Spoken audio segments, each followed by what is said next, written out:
প্রিয় দর্শক, আমি শফিকুল ইসলাম এবং আপনারা দেখছেন আরামবাগ টিভি। দর্শক, আজকে তো দেখেছেন যে হুমায়ুন কবির ওনার দল ঘোষণা করেছেন জনতা উন্নয়ন পার্টি নামে, এবং সেখানে আরও একটা কাজ করেছেন, কয়েকজনের নাম ঘোষণা করেছেন আসন্ন বিধানসভা নির্বাচনের প্রার্থী হিসেবে।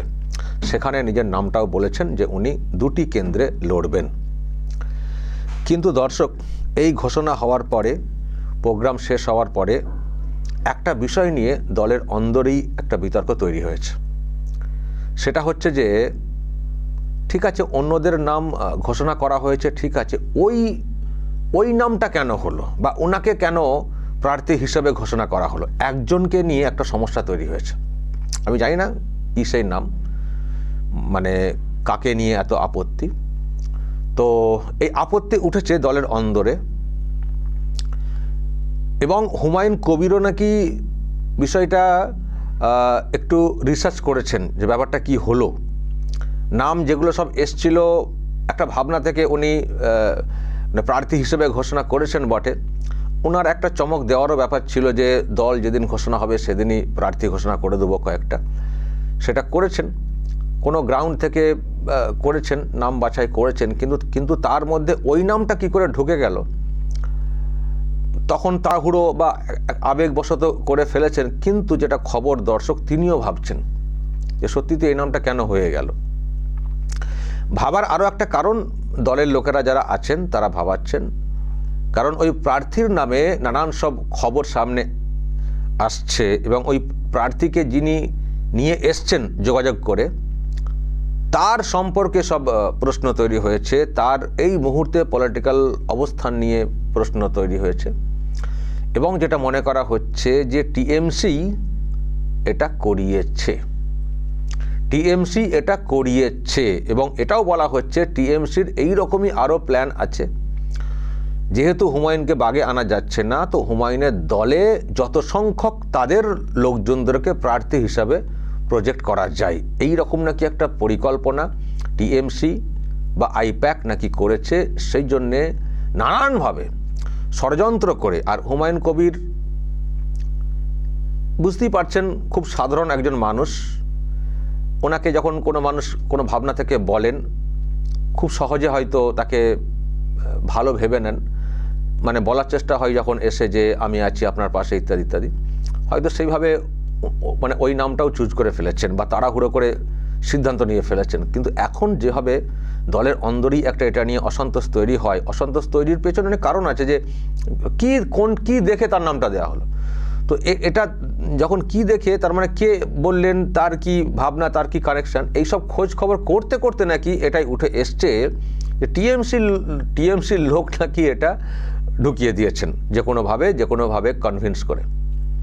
তো হুমায়ুন কবির নাকি নিজেও বুঝতে পেরেছেন বিষয়টা, এবং সেই সঙ্গে এটাও খুব সিরিয়াস হয়েছেন যে তার মানে এটা আমার কাছে একটা অ্যাসিড টেস্টের মতো, যে এখানেই বুঝে গেলাম যে টিএমসি প্ল্যান করছে, এবং দলের অন্যরাও সেটাই বলেছেন।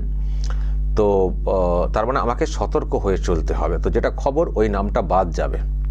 আজকে যাদের নাম ঘোষণা করা হয়েছে তাদের মধ্যে একটা নাম বাদ যাবে। কি সেই নাম দর্শক আমি বলতে পারবো না।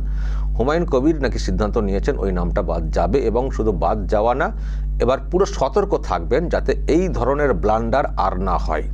মানে এটাকে ব্লান্ডার হিসেবেই ওনারা ধরছেন, আর না হয়। এবং টিএমসির দিক থেকে পুরো সতর্ক থাকতে হবে, কারণ টিএমসির লোকেরা এই রকম প্ল্যানিং আরও করতে পারেন, যেহেতু হুমায়ুনকে নিজেদের এদিকে আনা যাচ্ছে না। ফলে এমন একটা মানে বিষয় করে রাখতে হবে, এমন সব লোকজনদেরকে প্রার্থী দিয়ে দিতে হবে যাতে শেষ মুহূর্তে হুমায়ুনের সঙ্গে গাদ্দারি করে তাদের দিকে ঝোলটা ঠেলে দেন। মানে এই রকম নাকি কোনো একটা প্ল্যানিং টিএমসির লোকেরা করছেন, এমনটাই বলা হচ্ছে এই দলের অভ্যন্তর থেকে। তো যাই হোক, সবে শুরু। এখনই যদি এটা তারা বুঝতে পারেন এবং যদি এখন থেকে সতর্ক থাকেন, সেটা দলের জন্য মঙ্গলের হবে। তো দর্শক, এই হচ্ছে একটা খবর, ছোট্ট একটা খবর আপনাদের সামনে রাখলাম। জানি হুমায়ুন কবিরকে অনেক ধাক্কা সামলাতে হবে, অনেক ষড়যন্ত্র মানে করে যেতে হবে, এড়িয়ে যেতে হবে, অনেকভাবে মানে দেখতে হবে, যাচাই বাছাই করতে হবে, চোখ কান খোলা রাখতে হবে। তার আশেপাশে যারা থাকেন তাদের দিকেও ঠিকঠাক নজর রাখতে হবে, কারণ ওই পাশে থাকা লোকজনদেরকেই কায়দা করে ম্যানেজ করে পুশ করানোর চেষ্টা হতে পারে। ফলে সব দিক বিচার করে এগোতে হবে।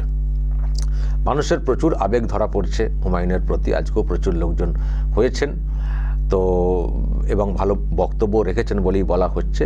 ফলে একটা ক্রেজ, একটা হাইপ উনি তুলেছেন, তো যেটাতে টিএমসির কপালে চিন্তার ভাঁজ পড়েছে। কিন্তু এটাকে মানে পুরোপুরি ভোট বাক্সে প্রতিফলন ঘটানো বা দলটাকে একেবারে পুরো এগিয়ে নিয়ে যাওয়া, এটা করতে গেলে, কারণ যেহেতু সবাই দেখতে পাচ্ছেন যে হুমায়ুনের দিকে প্রচুর লোকজন, ফলে এটাকে আটকানোর প্রচুর চেষ্টা হবে, বা ওই ওয়েবটাকে কী করে কাজে লাগানো যায় নিজেদের দিকে, এরকম চেষ্টা অনেক দল করতে পারে।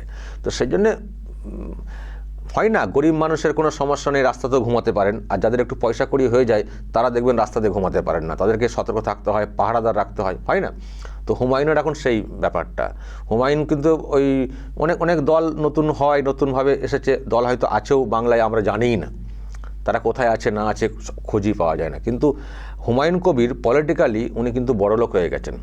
হুমায়ুন কবির পলিটিক্যালি এখন কিন্তু অনেক বড় লোক হয়ে গেছেন। ফলে ওনাকে পাহারাদার, নজরদারি, সিসিটিভি যা হয় আর কি, এগুলো ঠিকঠাক রাখতে হবে, না হলে মাঝখান থেকে সব ফাঁক করে দেওয়ার চেষ্টা হবে। তো সেই জন্যে এটা একটা মানে শুরুতেই একটা ধাক্কা বলা যায়। এবার থেকে এখান থেকে শিক্ষা নিয়ে যদি হুমায়ুন কবির সব দিক বিবেচনা করে করেন, সেটা হবে মঙ্গলের। আমার ধারণা সেটা করবেন এবং সেটা করা উচিত, কারণ টিএমসির চিন্তা সব থেকে বেশি, বিজেপির চিন্তা সে অর্থে নেই হুমায়ুনকে নিয়ে, কারণ হুমায়ুনের ভোট তো আর মানে বিজেপি থেকে আসবে না।